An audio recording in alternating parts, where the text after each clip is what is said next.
Morning all. Let us do a news video and then I'm going to throw in the preview here as well because it's an exhibition day that we're having tomorrow. So the previews will be videos all in and of themselves when we get to the play-in round and the round robin. But for the exhibition, I might as well throw them into the news of the day videos. Basically, that's where we're at with these. Now, the good news out of the NHL, and this is great news. So, Major League Baseball, the Florida Marlins, their game was canceled for today, or at least pushed back, because there's reports of as many as 12 positive tests related to that team, players and coaches, and there's questions about whether or not the Florida Marlins are going to be able to throw a team on the field, and how's this going to work? And of course, for Major League Baseball, it just feels like it's started that kind of a spiral, and it's a matter of shutting down that spiral before it gets out of control. MLS, I think, did better as time went on. MLS with their play-in tournament, they got into the round of 16 and everything, but they definitely had their issues along the way where two teams ended up being pulled out. The NHL, by contrast, between July 18th and 25th, out of over 4,400 tests performed, absolutely none of them came back positive. So the Hockey League Players Association is taking this very seriously, and that's good news because they weren't in the bubble until yesterday. So this isn't just they're in the bubble. This is hockey players are taking this seriously with keeping themselves safe and maintaining distance, mask wearing, all of that stuff. So really, really good news for the NHL. Of course, the NBA had no positive tests as well. It's game on. Basketball and hockey look like it's game on. I've talked about this before. What we're doing right now is a trial run for next year. I think the fact that we've had 31 training camps and nobody's tested positive tell you this can be done. We could have a season next year where it's not going to be two hub cities, but we may have a hub style environment. We may have a situation where players can still be around their families. Families would get tested, and then the testing costs would be absorbed between players and the NHL itself. And then once a vaccine comes out, which is possible by the end of this year, the timeline is varied, but it's possible by the end of this year. And then it's a matter of how you hand that out and when you hand that out. But once we get to that stage, then we can all kind of breathe a sigh of relief for those of us who follow sports, as athletes would likely get theirs. And then the question I was asking myself last night was, so let's just say there's something that's out in November.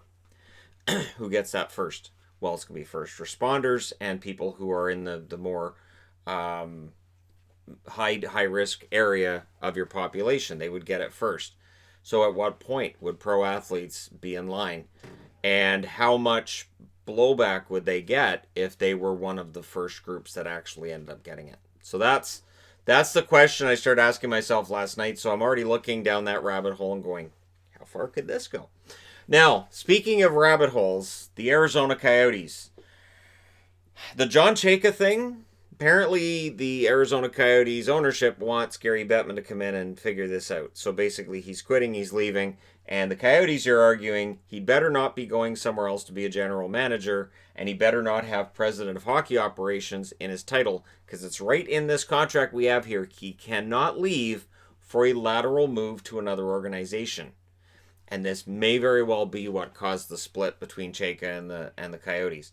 That he was like, I'm going to take this job with this team. And they said, no, you're not. You can't. You can't take that. And that certainly seems to be the spirit of what's going on between them right now. And so, yeah, this is going to go on. We haven't even got into the whole, and people have said, well, I think they got rid of Chayka because of the whole scouting cheating thing. Oh, we haven't even got into that. We're nowhere near that yet. Oh, well, Chayka, because they're a cap team, so they had to get rid of him. No, the Coyotes wanted him to stick around. They believed in his vision for the future. This was him getting an offer that initially they blocked. They blocked this team from talking to him, and then they allowed it. So, honestly, there's so many layers of this going on, and I don't know. We'll see how things turn out, and whether or not John Chayka, who apparently is just taking time out to think things over, That's why we haven't heard an announcement on where his next job's going to be. Maybe he doesn't end up getting it. Maybe we end up seeing him say, you know what, I can't take that other job because the Coyotes blocked me, but I'm certainly not going back there. So I don't know what's going to happen here. But apparently it was quite the offer, and according to Elliot Friedman, it's from either the New Jersey Devils or the Buffalo Sabres, and it involves offering him basically an empire. Basically not just, you're going to be our guy here, but we're going to give you an ownership stake in one of our other ventures, and it's going to be really, really interesting to see what happens there. Really, really fascinating. David Pastrnak, were you concerned he wasn't going to play? Shouldn't be. Apparently he's going to be practiced today. I looked for updates of him at actual Bruins practice before filming this video. I didn't see it, but I guarantee it's likely happened by now. Nick Ritchie will not. Now, Nick Ritchie, of course, came over in the Danton Heinen trade. That was shortly after the Kasha deal for Boston. I do think Nick Ritchie could be one of those aces in the hole for the Boston Bruins. I think he's still got potential, but it wasn't going to happen in Anaheim. Just like Danton Heinen, if he was going to make that breakthrough and hit that next level, it wasn't going to happen in Boston. So hopefully Ritchie's on the ice soon. Bruins don't play tomorrow, so there's no real rush yet. I believe it's Wednesday for the Bruins. I'm pretty sure it's Wednesday for the Bruins.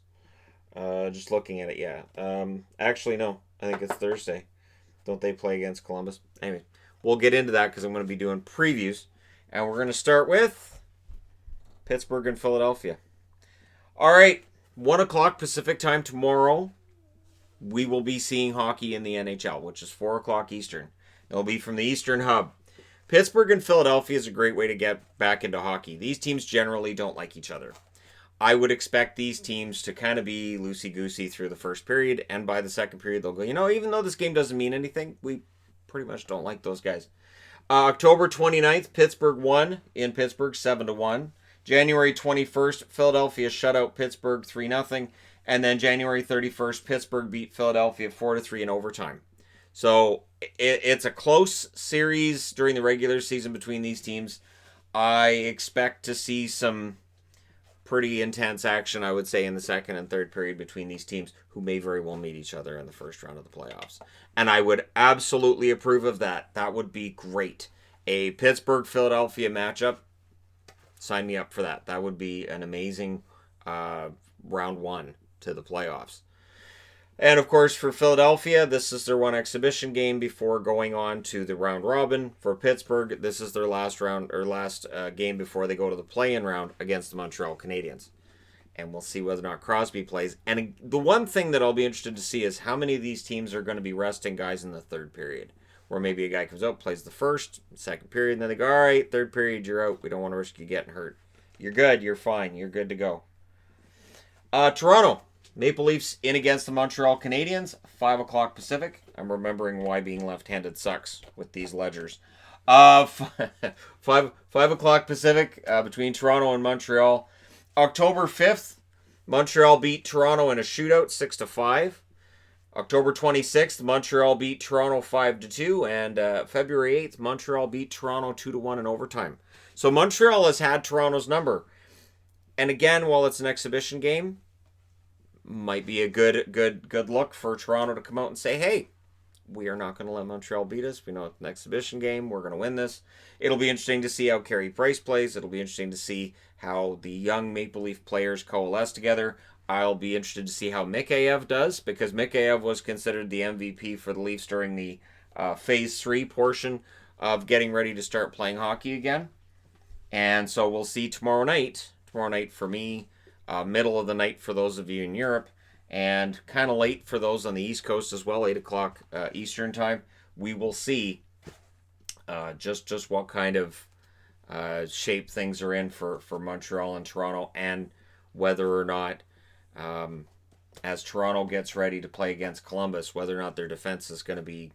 And Montreal's a good test for that defense as well. I expect some big things from Nick Suzuki as Montreal gets ready for Pittsburgh. Suzuki could be one of those key guys. Anyways, moving along. And we've got the last game on the board, which is the Oilers and the Flames. That starts at 7:30 Pacific, 10:30 Eastern, really late in Europe. And these teams met 4 times this year. And they didn't like each other very much. Calgary won in Edmonton 5-1 on December 27th. Calgary won January 11th 4-3. And then they won January 29th in Edmonton 4-3 in a shootout. And remember, Riddick went nuts. Yay, throws the stick and all that. And so February 1st, Edmonton went, oh yeah, and won 8-3. So this, I really hope, is a preview for the playoffs. Honestly, it would be kind of fun if Toronto and Montreal found a way to meet each other in the playoffs at some point, because we haven't seen that since before I watched hockey. And it would be great to see that again. Edmonton and Calgary, no better way to get into the mood for playoffs than Tkachuk being against Kassian. And again, it'll be interesting to see which coaches start pulling guys out of the lineup and benching them a little bit, because you're going to rest them if that happens at all. I'm guessing probably so. Of the 6 teams that are playing tomorrow, the only one that's going to be in the round robin is Philadelphia. Everybody else has to keep in mind we've got a round robin, or the play-in rounds starting on the 1st. We have to make sure we're as healthy as possible. So there you go. Players didn't test positive. Everybody's in the hub, and we're all set to go. Hubs. Everybody's set in the hubs. We're all set to go. And I'm trying to think of a way to do this where if the 2020-2021 season needed to be played in a hub-style environment, how would that work? How many different hubs would you need? It's going to be more than 2, obviously. And you'd have to have some kind of a scheduling where players are still going to see their families during the year, and players are still going to be able to, exist. And because it's a long season. So I'm going over ideas in my mind for how I think that could work. And I'll probably do a video on that over the next, I'll say, week. I'll find time to do that.